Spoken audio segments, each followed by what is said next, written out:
पित्रे ब्रह्मोपदेष्ट्रे मे गुरवे दैवताय च प्राप्याय प्रापकायास्तु नमः श्रीनिधये नमः।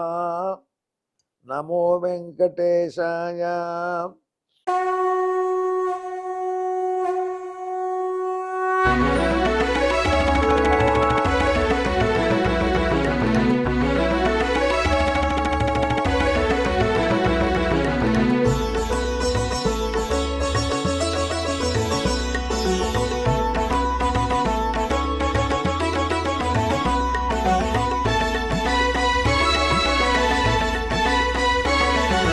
सहस्रनामं सहस्रनामं श्रीवेङ्कटेश सहस्रनामं सहस्रनामं सहस्रनामं श्रीवेङ्कटेश सहस्रनामम्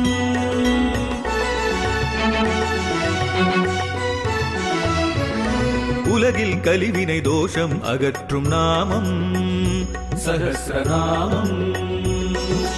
உயர்வுகளை வாழ்வில் அளிக்கும் நாமம் சஹஸ்ரநாமம். திருமலையில் தினம் அர்ச்சனை நடைபெறும் நாமம் சஹஸ்ரநாமம். திருவேங்கடனின் தரிசனம் காட்டும் நாமம் சஹஸ்ரநாமம். सहस्रनामं सहस्रनामं श्रीवेङ्कटेश सहस्रनामं सहस्रनामं सहस्रनामं श्रीवेङ्कटेश सहस्रनामं. அன்பர்களே, இப்பொழுது நாம் எம்பெருமான் திருவேங்கடமுடையானுடைய திவ்ய சஹஸ்ரநாமத்திலே 422வது திருநாமத்தை அனுபவிக்கப் போகிறோம்.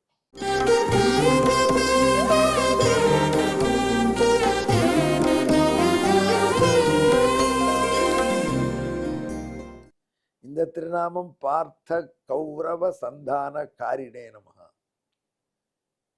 பெருசா இருக்கு. கிருஷ்ணாவதாரத்தில் உள்ள திருநாமங்கள் எல்லாம் சொல்லி முடிக்க போறார் நாரதர். அப்போ இதை சொல்றார்.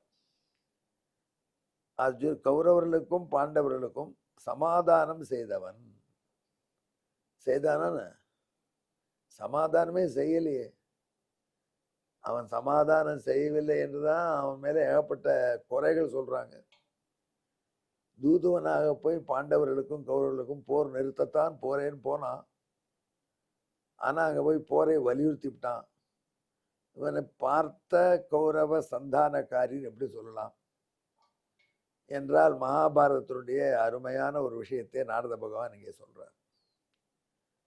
கண்ணன் பாண்டவர்களுக்கும் கௌரவர்களுக்கும் இருக்கக்கூடிய போரை தடுக்க விரும்பவில்லை. போர் நடக்க வேண்டும் என்றுதான் விரும்பினான். ஆனால் நடக்க வேண்டும் என்று அவன் வாயாலே சொல்லிட்டா ஜனங்கள் அவனைத்தான் பழி சொல்லுவா. இத்தனை கஷ்டப்பட்டு போர் வேண்டான்னு தான் தூது போய் கூட இன்னும் கிருஷ்ணன் நம்ப மாட்டேங்கிறீங்க நீங்க. அதனால கண்ணபிரான் என்ன பண்ணினா, அவசியம் செய்ய வேண்டியதுதான். துரியோதனன் கேட்க மாட்டான் என்று தெரிந்தாலும் துரியோதன சபைக்கு தூதுவனாக சென்றார்.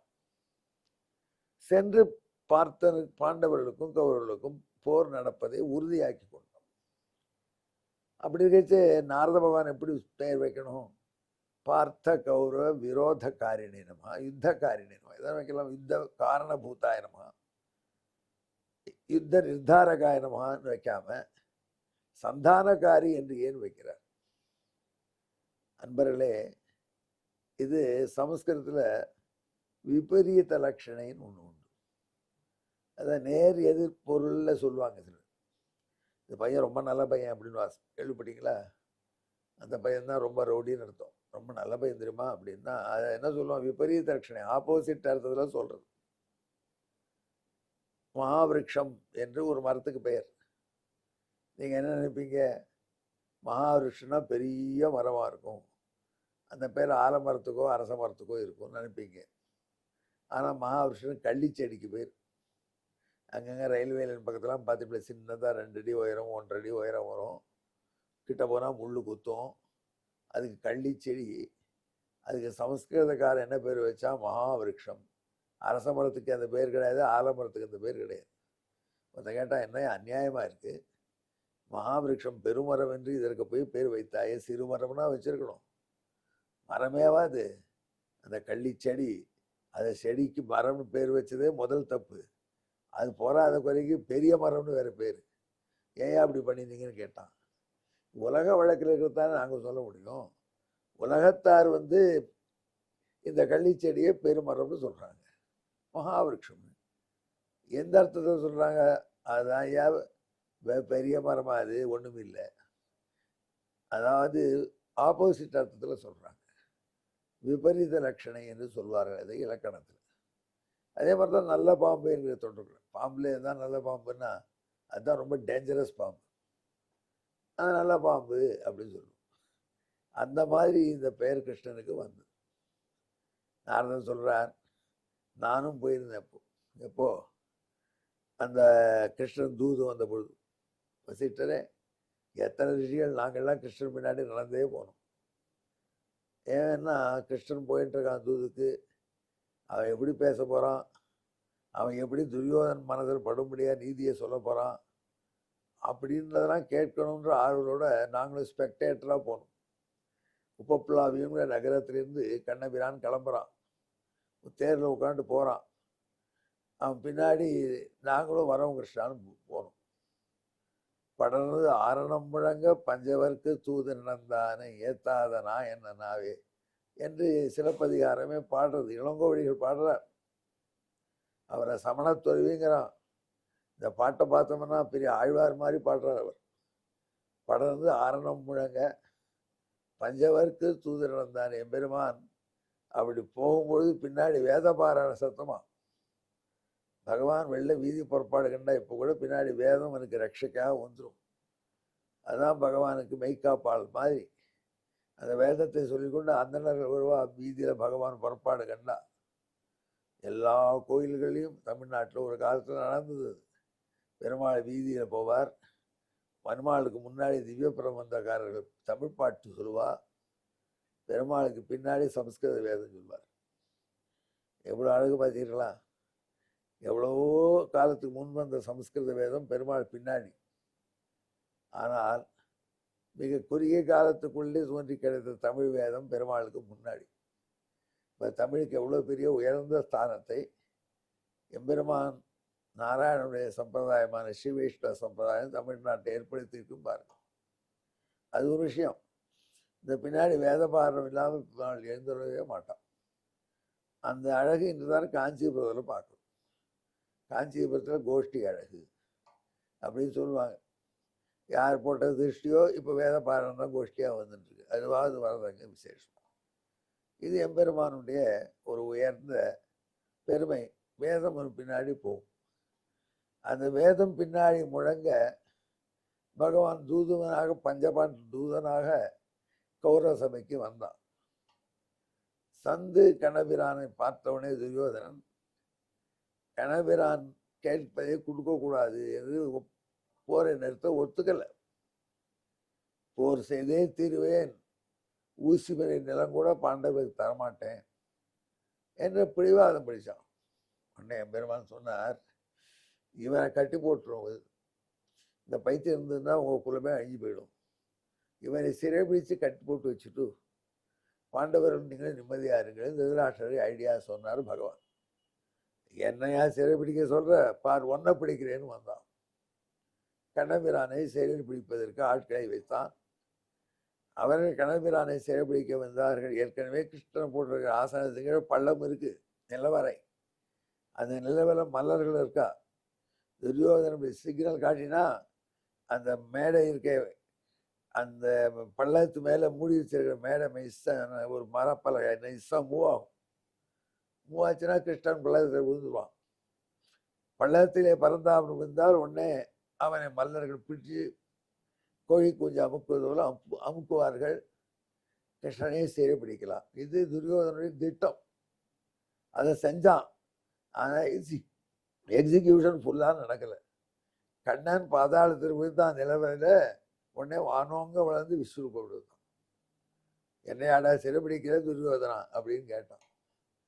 இது என்ன ஆயிடுது, இதனால ஒன்று கன்ஃபார்ம் ஆயிடுது, யுத்தம் நடக்க போகிறது. அவனை தன்னை சிறைபிடிக்கும்படி ப்ரொவோக் பண்ணி பேசுறீங்கன்னு மறந்துட போறான் திட்டத்தின்னு இவனே சிறையடிங்கன்னு சொல்லி ஏற்பாடு பண்ணி கொடுத்தான் கிருஷ்ணன். இத்தனை எதற்கு, பூலோகத்தில் பூமி தேவியில் உள்ள பாரம் குறையிறது.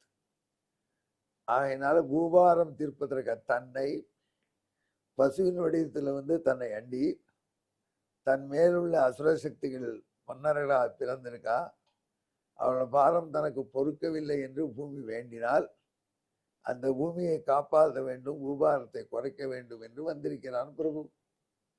அதை செஞ்சுட்டான். அதுக்காகத்தான் இத்தனையும் பண்ணான். அதனால அவன் பண்ணிய அந்த சமாதானம் மீது உண்மையிலேயே சமாதானம் இல்லை, வெடிக்கும் போராக வச்சான். அதே நாளில் தான் பண்ணுறதுக்கெல்லாம் வழிகாட்டி கிருஷ்ணன் நினைச்சு எப்படி ஆசிரித்த தன்னை அண்டி அடைக்கலம் அந்த பூமிக்காக பகவான் செய்த வரலாறை எழுத்து புலகாங்கிதம் அடைந்து இதுதான் பாரதத்தின் சுருக்கம் என்று இந்த திருநாமத்தை 402வது திருநாமத்தை அமைக்கிறார். இந்த திருநாமத்துக்கு பின்னணியான ஸ்லோகம் கேளுங்கள்.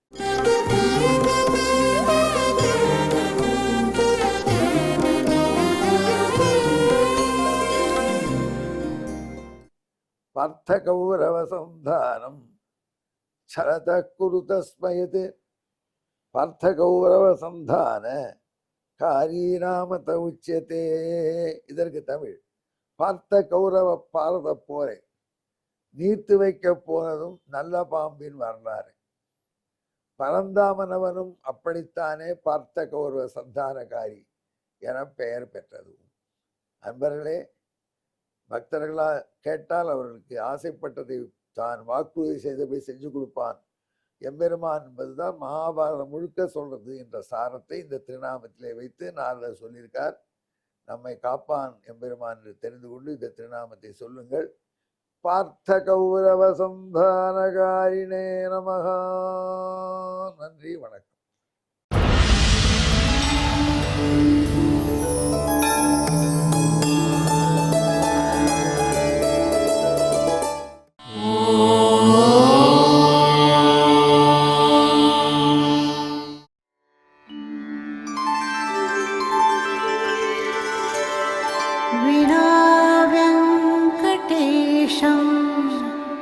ननाथो ननाथः सदा वेङ्कटेशं स्मरामि स्मरामि।